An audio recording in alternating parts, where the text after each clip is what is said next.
తెలంగాణలో ఎమ్మెల్సీ ఎన్నికలకు కాషాయ దళం సమాయత్తమవుతోంది. పట్టభద్రుల స్థానాన్ని కైవసం చేసుకోవాలని కసరత్తు మొదలుపెట్టింది. పెద్ద ఎత్తున ఓట్ల నమోదుకు ప్లాన్ చేస్తోంది కమలం పార్టీ. శాసన మండలిలో మరొకరిని యాడ్ చేయాలని భావిస్తోంది బీజేపీ రాష్ట్ర నాయకత్వం. నల్గొండ, వరంగల్ ఉమ్మడి జిల్లాల గ్రాడ్యుయేట్ ఎమ్మెల్సీ ఎన్నికకు కసరత్తు షురు అయింది. ప్రధాన పార్టీలు వ్యూహాలు మొదలుపెట్టేశాయి. జనగామ ఎమ్మెల్యేగా గెలిచిన పల్లా రాజేశ్వర్ రెడ్డి ఎమ్మెల్సీ పదవికి రాజీనామా చేశారు.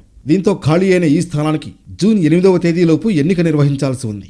ఇప్పటికే కేంద్ర ఎన్నికల సంఘం కూడా ఎలక్షన్కు సిద్ధమవుతోంది. వచ్చే నెల 6 వరకు ఓట్ల నమోదుకు అవకాశం కల్పించింది సిఈసి. అయితే పట్టభద్రుల నియోజకవర్గాల్లో ఓటు హక్కు వినియోగించుకోవాలనుకునే వాళ్లు కొత్తగా ఓటరుగా నమోదు చేసుకోవాల్సిందేనంది కేంద్ర ఎన్నికల సంఘం. పట్టభద్రుల నియోజకవర్గంలో ఈసారి భారీగా ఓట్లు నమోదయ్యే ఛాన్స్ ఉండడంతో ప్రధాన పార్టీలన్నీ దీనిపై ఫోకస్ పెట్టాయి. పెద్ద ఎత్తున ఓట్లు నమోదు చేయించేందుకు సిద్ధమవుతున్నారు. ఇటు స్వతంత్ర అభ్యర్థులుగా పోటీ చేయాలనుకునే వారు కూడా ఓట్ల నమోదుపైనే ప్రత్యేక దృష్టి పెడుతున్నారు. ఇక ఎమ్మెల్సీ సీటుకు కూడా కమలం పార్టీలో పోటీ ఎక్కువగానే ఉండే అవకాశం ఉంది.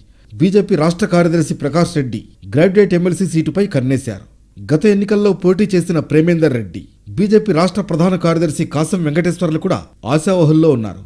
ఇటు పార్టీతో ఉన్న విద్యాసంస్థల అధినేతలు కూడా ఎమ్మెల్సీ సీటుపై ఆశలు పెట్టుకున్నారు. మొత్తానికి మండలిలో తమ గళం వినిపించాలని ప్లాన్ చేస్తోంది బీజేపీ.